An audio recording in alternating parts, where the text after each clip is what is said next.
आज हम सब लोग जो है मोल अवधारणा का डिफिनीशन सीखेंगे कि मोल अवधारणा होता क्या है।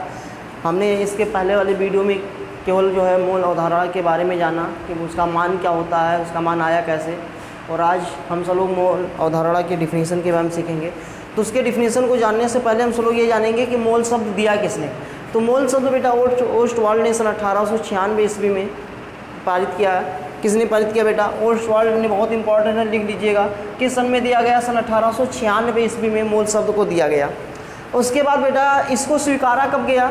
तो इसे एसआई प्रणाली द्वारा, किसके द्वारा बेटा? एसआई पद्धति द्वारा सन 1967 ईस्वी में रासायनिक पदार्थ के मात्रा के रूप में स्वीकार किया गया। किस रूप में? रासायनिक पदार्थ के मात्रा के रूप में स्वीकार किया गया।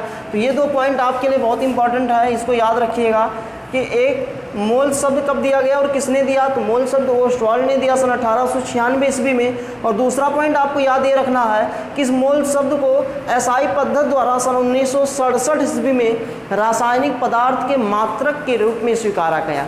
किस रूप में स्वीकारा गया? रासायनिक पदार्थ के मात्रक के रूप में स्वीकारा गया। तो चलिए देखते हैं हम सब लोग मोल अवधारणा का परिभाषा क्या होता है। तो देखिए क्या लिखा गया है कि किसी पदार्थ की वह मात्रा जिसमें उपस्थित कणों की संख्या 12 के 12 ग्राम में उपस्थित परमाणुओं की संख्या के बराबर हो, उसी को एक मोल कॉन्सेप्ट कहते हैं। इसके पहले वाले वीडियो में हमने यही बताया था आप सबको कि कार्बन 12 के 12 ग्राम में उपस्थित परमाणुओं की संख्या जो होती है उसी को हम सब लोग एक मोल कहते हैं। क्या कहते हैं? उपस्थित यानी कार्बन 12 के 12 ग्राम में। क्या बताया था मैंने इसके पहले वाले वीडियो में? कार्बन 12 के 12 ग्राम में उपस्थित परमाणुओं की संख्या को ही हम सब लोग क्या कहते हैं? मोल अवधारणा कहते हैं। तो चाहे ये डिफिनीशन आप बताइए चाहे ये बताइए, दोनों एक ही है। तो क्या लिखा गया है कि किसी पदार्थ की वह मात्रा जिसमें उपस्थित कणों की संख्या कार्बन 12 के 12 ग्राम में उपस्थित परमाणुओं की संख्या के बराबर होता हो, उसी को हम सब लोग क्या कहते हैं? मोल अवधारणा कहते हैं। अगर यहाँ तक आप सबको बात समझ में आ गया है तो हम सब लोग इसके आगे देखते हैं कि एक मोल का मान क्या होता है। तो लिखिएगा आप सब लोग, एक मोल बराबर होता है 6.023 इंटू 10⁻23 कण होते हैं। क्या वैल्यू होता है? एक मोल का मान क्या बताया? 6.023 इंटू 10⁻23 कण होता है। अब ये कण आपका परमाणु के रूप में भी हो सकता है, अणु के रूप में भी हो सकता है, आयन के रूप में भी हो सकता है ये, और इलेक्ट्रॉन, प्रोटॉन और न्यूट्रॉन के रूप में भी हो सकता है। यानी एक मोल का मान 6.023 इंटू 10⁻23 परमाणु के रूप में भी आ सकता है, अणु के रूप में भी आ सकता है, आयन के रूप में भी आ सकता है, इलेक्ट्रॉन, प्रोटॉन और न्यूट्रॉन के रूप में भी काउंट किया जा सकता है। तो अगर बात किया जाए एक मोल का मान, तो एक मोल के मान को हम सब लोग एवोगैड्रो संख्या के रूप में प्रदर्शित करते हैं। तो एक मोल को एवोगैड्रो संख्या से प्रदर्शित करते हैं। तो एवोगैड्रो संख्या, तो संख्या को हम सब लोग स्मॉल कैपिटल एन से और एवोगैड्रो को स्मॉल ए से क्या करते हैं? रिप्रेजेंट करते हैं। यानी अब आप सब लोगों को एक मोल बार बार नहीं लिखा जाएगा। यहाँ पर आप सबको अगर ये स्थान से मिल जाए कि Na कितना 6.023 इंटू 10⁻23, तब भी आपको समझना होगा कि एक मोल बात की जा रही है। किसकी बात की जा रही है? एक मोल की बात की जा रही है। क्या बात समझ में आया? तो Na क्या है? एवोगैड्रो संख्या है। आया कहाँ से? तो n यानी संख्या को हम सब लोग कैपिटल एन से और एवोगैड्रो को हम सब लोग ए से रिप्रेजेंट कर रहे हैं, इसलिए वैल्यू हमें मिल गया Na और इसका मान क्या हो गया? 6.023 इंटू 10⁻23। तो एक बार पूरे स्टेप को फिर से समझिएगा। हमने क्या कहा कि इस मोल शब्द को सबसे पहले ओस्टवाल्ड ने सन 1896 ईस्वी में पारित किया। उसके बाद इसको स्वीकार कब किस सन में किया गया? तो इसको स्वीकार सन 1967 ईस्वी में किया गया। किस पद्धति के तहत किया गया? एसआई पद्धति के तहत किया गया, और इसको रासायनिक पदार्थ के मात्रक के रूप में स्वीकार किया गया। क्या बात समझ में आ रहा?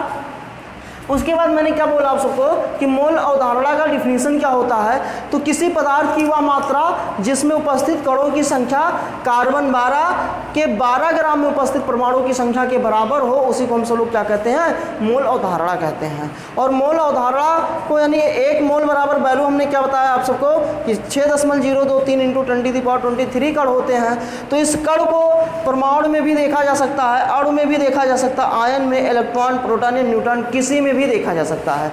और इस 1 मोल अवधारणा को ही हम सब लोग एवोगैड्रो संख्या से प्रदर्शित करते हैं, जिसका प्रतीक होता है Na। तो Na बराबर अब वैल्यू क्या मिल गया हमें, 6.023 × 10⁻23 मिल गया। तो इसको आप सब लोग देखिए, इसके आगे हम सब लोग चलते हैं। तो इसके आगे हम सब लोग फार्मूला नोट करेंगे, तो फार्मूले के लिए आप सब लोग तैयार रहिएगा। चलिए हम सब लोग फार्मूला देखते हैं। मोल का, कि मोल का सूत्र क्या होता है, तो लिखिएगा, दिया हुआ ग्राम में मात्रा बटे ग्राम का परमाणु भार। दूसरा फार्मूला नोट करिएगा,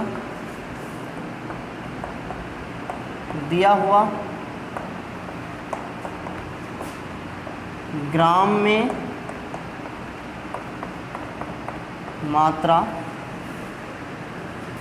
बटे ग्राम का अणुभार। 2 फार्मूले आपको इधर मिल गए हैं, ये 2 फार्मूले पर आप इसको इधर याद रखिएगा, और दूसरा फार्मूला इधर से आप नोट करिएगा।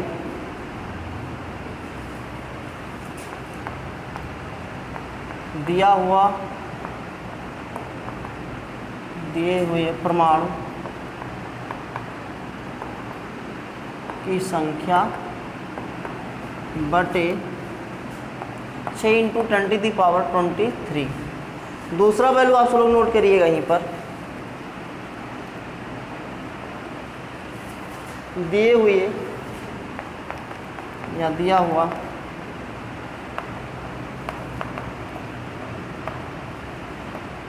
अणुओं की संख्या बटे 6 × 10⁻23। तो ये 4 फार्मूले आपको यहाँ मोल सॉल्व, इस यानी मोल के जितने भी सवाल होंगे इस 4 फार्मूले से सॉल्व हो जाएंगे। तो इसको नोट कर लीजिए आप सब लोग। इस सूत्र को क्या कहा जा रहा है, मोल बराबर दिए हुए ग्राम में मात्रा बटे ग्राम का परमाणु भार। यानी क्वेश्चन में कभी कभी क्वेश्चन में आपको ग्राम की मात्रा दी हुई होगी, परमाणु भार याद करना होगा, तो इस फार्मूले का इस्तेमाल करेंगे।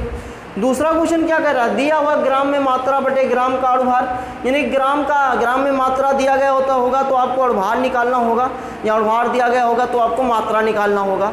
उसी प्रकार से तीसरा क्या कह रहा है, दिया हुआ परमाणुओं की संख्या बटे 6 × 10⁻23, यानी परमाणुओं की संख्या निकालना होगा तो इस फार्मूले का इस्तेमाल करेंगे। अगर अणुओं की संख्या निकालनी होगी तो इस फार्मूले का इस्तेमाल करेंगे।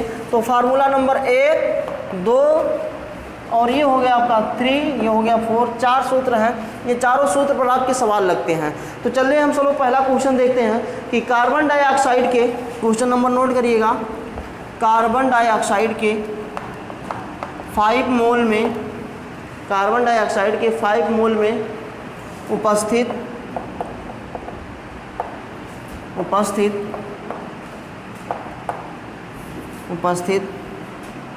परमाणुओं के अणुओं की संख्या ज्ञात करिए। उपस्थित अणुओं की संख्या ज्ञात करें। क्वेश्चन क्या कर रहा है, कार्बन डाइऑक्साइड के 5 मोल में उपस्थित अणुओं की संख्या ज्ञात करिए। अणुओं की संख्या ज्ञात करने की बात कर रहा है, यानी ये क्वेश्चन की बात कर रहा है। तो अणुओं की संख्या हम सब लोग कैसे निकालेंगे, तो अणुओं की संख्या निकालने के लिए सबसे पहले हम सब लोग कहाँ आएंगे, इस फार्मूले पर। तो इस फार्मूले की बात कर रहा है, तो देखते हैं इस फार्मूले पर रखते हैं। तो मोल बराबर आप सबको कितना दिया गया है, मोल बराबर दिया गया है 5। तो फार्मूले पर रखते हैं हम सब लोग। तो फार्मूला क्या दिया गया है, दिया हुआ अणुओं की संख्या बटे 6 × 10⁻23। तो देखिए मोल का मान कितना दिया है, 5 दिया है। हमें क्या ज्ञात करना है, दिए हुए अणुओं की संख्या निकालना है। तो इस 5 का गुणा इसके साथ कर देंगे जब, तो 6 पंचे 30, यानी दिया हुआ अणुओं की संख्या बराबर कितना आ गया मान, 30 × 10⁻23 ग्राम। नोट कर लीजिएगा इस वैल्यू को। बस अगला टॉपिक हम सब लोग अगले दिन देखेंगे।